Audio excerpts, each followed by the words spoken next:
जय हिंद, नमस्कार। मैं अजय भारतीय।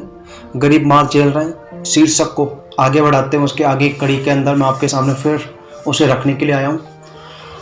उससे पहले मैं एक बात कहना और पूछना चाहता हूँ, और आपका भी हक बनता है कि जब अगले बार जब राजनीतिक दल आपके घर की चौखट पर आए वोट मांगने तो उनसे पूछेगा जरूर।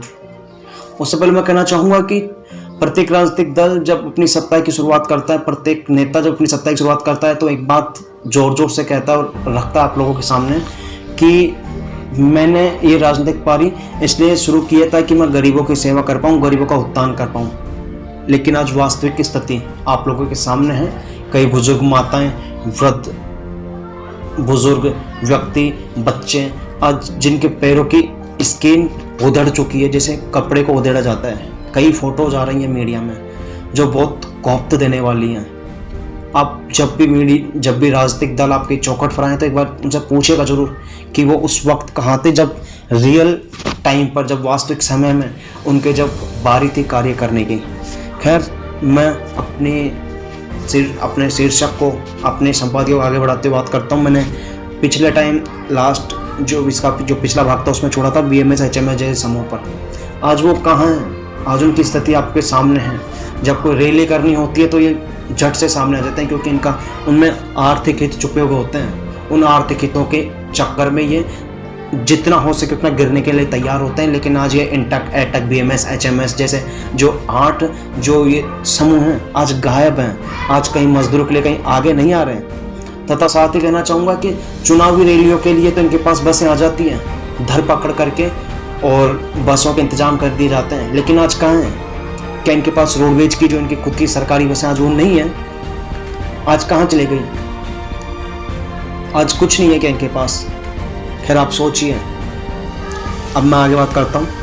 अब हम गरीब की बात करें, वो किस प्रकार जिम्मेदार है, तो गौर करने वाली बात होगी कि इन हालातों में इनका स्वयं का भी बड़ा योगदान शामिल है, जिसे ये लोग समझने की कोशिश ही नहीं करते तथा उसे ही अपनी ज़िंदगी समझ बैठे हैं तथा आगे आने की न सोचकर वर्तमान तथा बीते कल का रोना रोते हैं। प्रत्यक्ष प्रमाण की बात की जाए तो अभी हाल ही में हुए कोरोना वायरस के कारण लॉकडाउन में सरकार तथा कुछ सामाजिक संगठनों द्वारा जब खाना उपलब्ध कराया जा रहा था तो ये लोग गरीब थे तथा स्थितियों का रोना रो रहे थे।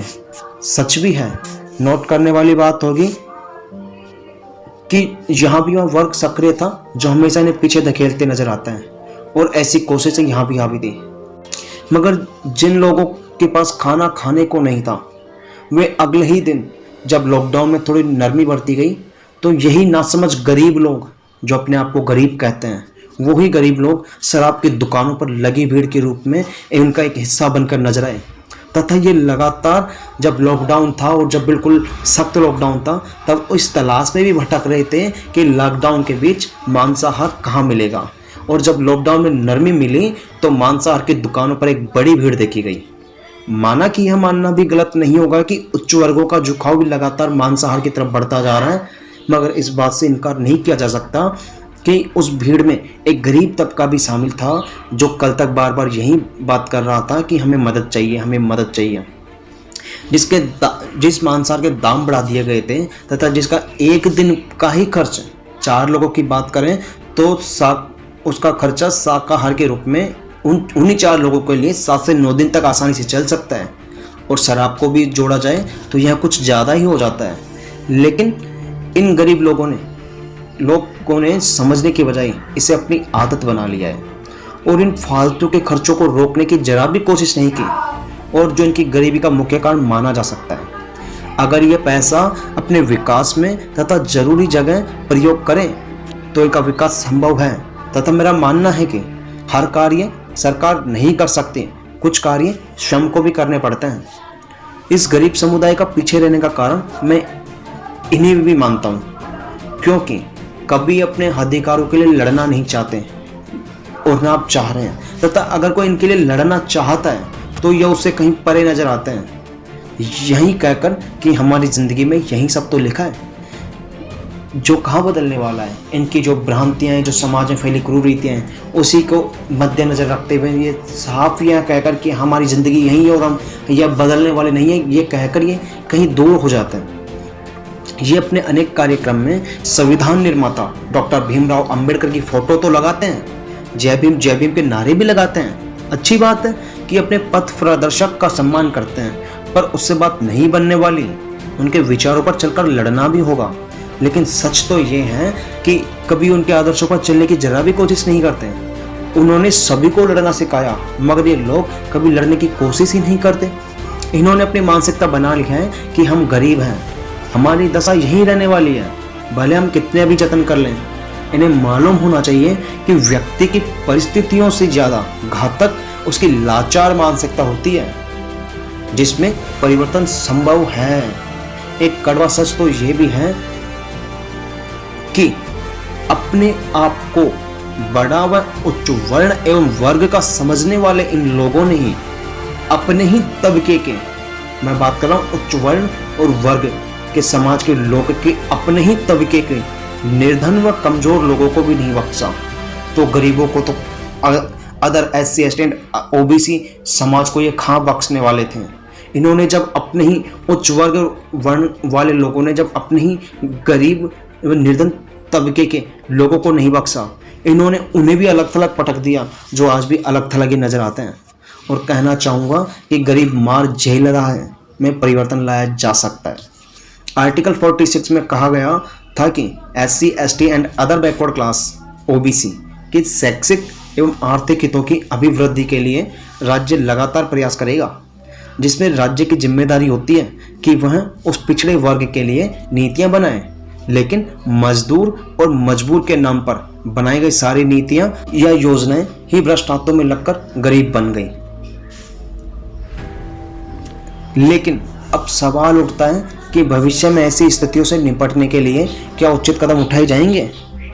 वर्तमान में केंद्र सरकार द्वारा उठाए जा रहे कदमों को कमत रखना बेईमानी ही होगा, परंतु यह संपूर्ण भी नहीं है, तथा बनाई जा रही योजनाओं का क्रियान्वयन भ्रष्ट हाथों से बचाकर करना होगा। क्योंकि याद रहे कि योजनाएं पिछले 65-70 सालों में भी बनी थी और बनाई गई, परंतु उन योजनाओं का क्या हुआ। उन्हें भ्रष्टाचार की संलिप्तता के कारण उन्हें चट कर दिया गया, भ्रष्टाचार में संलिप्त हो गई। परंतु फिर भी कहना चाहूँगा कि एक लंबा सफर बाकी है। और साथ ही जो सहायता राशि रतन टाटा जी तथा आदि ऐसे भामाशाहों द्वारा दी गई वह सराहनीय तो है। साथ में अब हमें स्वदेशी की ओर भी अपने कदम बढ़ाने होंगे, तथा जो आम आदमी द्वारा इस महामारी में अर्पण किया गया वह भारतीय संस्कृति के जिंदा होने का पुख्ता सबूत पेश करता है। अभी का ये वक्त सभी की भागीदारी से टाला जा सकता है, लेकिन मेरा मानना है कि जितनी ज़्यादा भागीदारी आम जनमानस की होगी, हम उतनी ही जल्दी से पार पा लेंगे। खैर, गरीब मार झेल रहे हैं, आप इसे इस संपादकीय का कंक्लूजन भी समझ सकते हैं, निष्कर्ष भी समझ सकते हैं। इससे बचने के लिए, इस महामारी से निकलने के बाद गरीबों, SC ST and other backward class के लिए उचित कदम उठाए जाने की दरकार है, ताकि हर स्थिति में देश के लिए खड़े रहने वाले इन मजदूर व मजबूर लोगों के लिए रोजगार की समुचित व्यवस्था की जा सके। गरीब मार झेल रहे हैं कि अवधारणा से बाहर निकलने के लिए समुचित प्रयास किए जाएं। इनको सिर्फ वोट बैंक ना समझा जाए, बल्कि इनके विकास के तौर पर इनके वोट की कीमत अदा की जाए। वैसे भी भारत का मजदूर सिर्फ अपनी मेहनत पर विश्वास करता है और उन्हें उस मेहनत की पूरी कीमत पूरी मिले, जिसके वे हकदार भी हैं। राजनीति में बढ़ रहे धनबल के प्रभाव को कम करने के लिए राजनीति तथा कार्यनीति में गरीब व्यक्तियों को भी बराबर का हक दिया जाए, जिससे ये अपने तबके को आगे लाने के लिए समुचित प्रयास करें। तथा साथ ही राजनीति में व्यापक बदलाव की भी लगातार जरूरत आकी जा रही है। तभी जाकर आबादी के बड़े गरीब तबके को उसके अधिकार प्राप्त हो सकते हैं। तथा विनती है कि गरीब मार झेल रहे हैं, पर राजनीति हमेशा के लिए बंद की जाए, ठीक उसी प्रकार जिस प्रकार कुछ राजनीति की दुकानों की धीरे धीरे बंद हो गई। उनकी चद्दर इस प्रकार खिसकी कि वे कहीं कंधा मिलाते नजर नहीं आए। मगर ध्यान दीजिएगा कि उनकी जुमलेबाजी बहुत सुनाई दी और लगातार सुनाई दे रही है। गरीब मार झेल रहे हैं, पर राजनीति अब बंद कीजिए, कृपया कर अब बंद कीजिए। धन्यवाद। उम्मीद है आप लोगों को मेरा ये संपादकीय पसंद आएगा और मेरा मानना है कि गरीबों के लिए अगर कुछ करना है तो सिर्फ सरकारें नहीं कर सकती। इसकी शुरुआत हमें हमारे समाज से, हमारे घरों से, हमारे गांव से करनी होगी, क्योंकि गरीबों को सरकार से ज़्यादा उत्पीड़न का शिकार गांव में ही होना पड़ता है। शहरों में खैर इसकी स्थिति उलट है, वहाँ थोड़ी स्थितियाँ ठीक हैं, लेकिन गांव के अंदर गरीबों की स्थितियाँ बहुत बदतर हैं। हमें इसे सुधारने के लिए हमें अखिल भारतीय समाज को साथ होना होगा, चाहे फिर वो हिंदू हो, मुस्लिम हो, सिख हो, ईसाई हो या एनी अदर रिलीजन।